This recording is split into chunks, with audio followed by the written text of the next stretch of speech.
had a chance to hang around Terence. I don't want to be biased. I don't want to sound like I'm hating or I'm mad at anyone. So when I say certain things, I'm not taking shots at no fighter. I'm just saying, speaking from the heart. Terence Crawford against Floyd Mayweather at 47. Floyd Mayweather's a GOAT. Oh, absolutely. But Terence Crawford will whoop his... Boxing is wild. Just when the punches stop, the drama keeps going.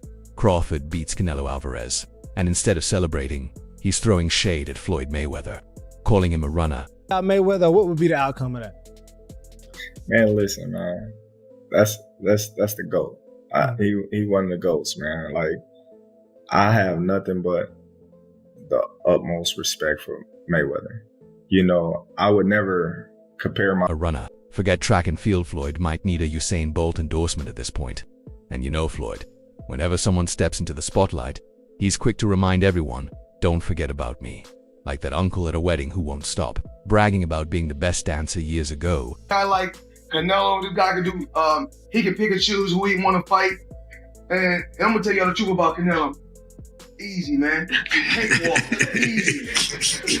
Y'all sitting up here, y'all praising this dude. Floyd's undefeated record commands respect, no doubt. But honestly, if Bud's timing and switch hitting reach that shoulder roll, it stops being a defense and turns into a weakness.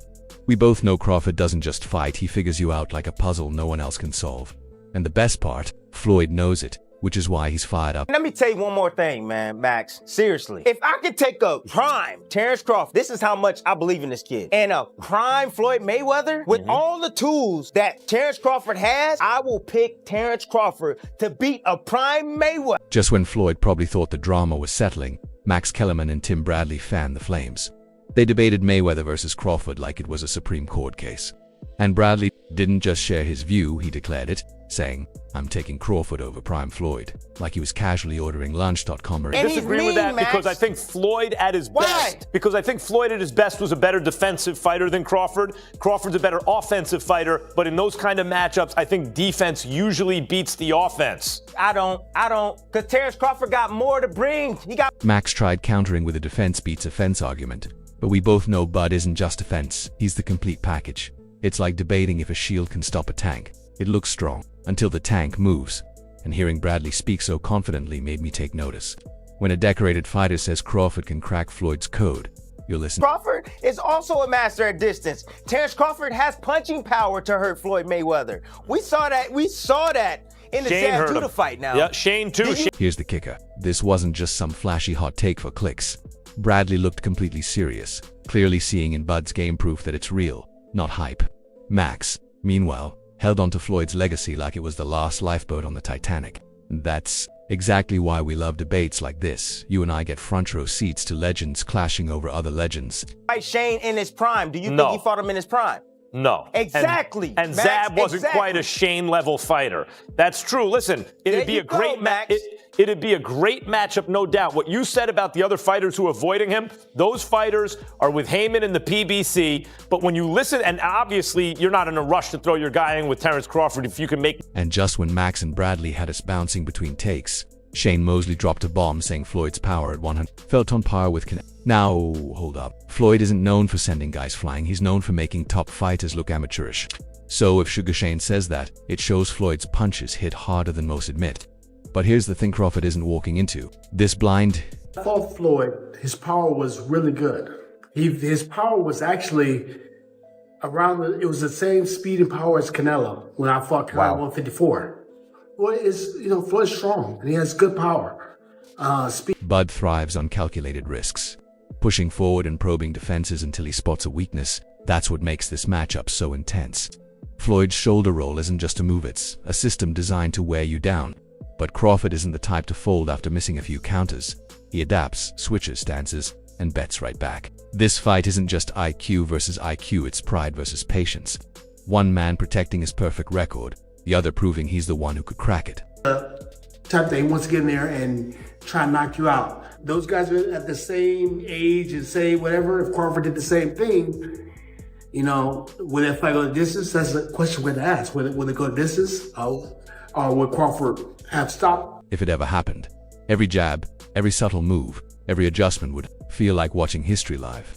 Mosley got me thinking, okay, fair point. But then Jim Lampley steps in like the professor of boxing and drops a full lecture. And we both know he's not just talking, he's saying, forget fantasy fights, let's focus on evolution. Floyd versus Crawford is a debate, not a fight, Will. See? But it's thrilling because it makes us ask, do you trust perfect defense or unstoppable adaptability? Mayweather's an all-time great. Terence Crawford, I think, will turn out to be an all-time great. So it's a very hard fight to pick, and I think it would depend on at what moment in Mayweather's career and at what moment. What I love is Lampley isn't just defending Floyd or hyping Crawford, he's teaching us how fighters evolve, how confidence grows, how one trainer, one night, or one spar can change everything. We can debate Crawford's counters versus Floyd's shoulder roll all day. But Lampley's point is clear. Boxing isn't frozen. It's not a video game with locked stats. These fighters adapt. And that's why playing fantasy matchmaker is risky. Still, admit it, if Crawford ever landed that switch stance set up on Floyd's shoulder roll, you'd be jumping off your couch like a jump scare in a horror movie. So I wouldn't want to pick that fight until I saw at what moment in their careers such a thing would take place. It's always dangerous to pick utterly hypothetical fights that are never going to take place except somewhere. And just when Lampley had us in deep thought, Carmelo Morton steps in and drops it like a mic. Floyd's always the GOAT. No debate, no hesitation, just respect for the king. And, yeah, we get it. Floyd's perfection deserves a salute.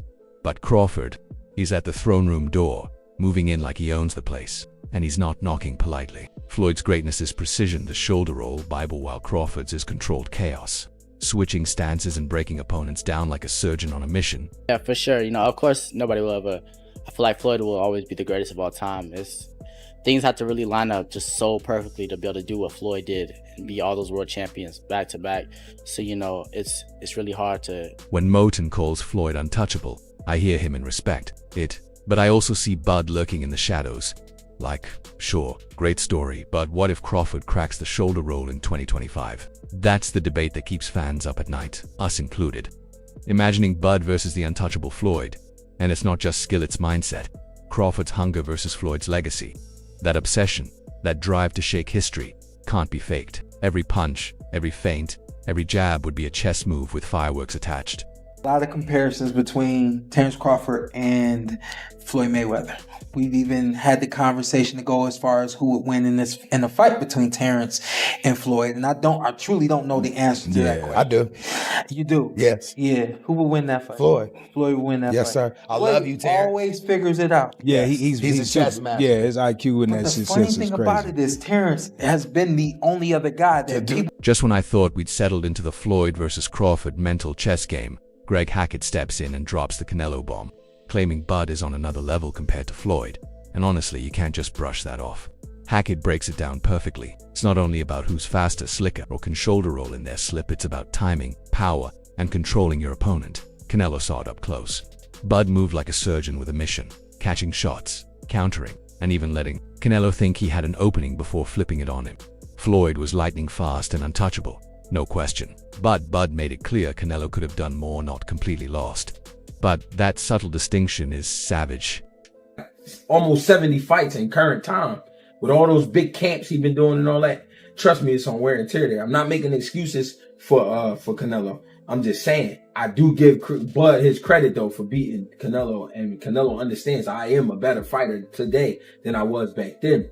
But that's hard to say because Floyd, you know what I'm saying? I feel like Bud took maybe 20% of what Floyd did. And let's be real, Hackett nails it with the accomplishments angle. Crawford's now a 3-division undisputed king, stacking belts like Tetris, while Floyd's legendary aura still hangs over every fight. You respect both, but they hit differently. What Hackett highlights is exactly what fans have been dying to debate.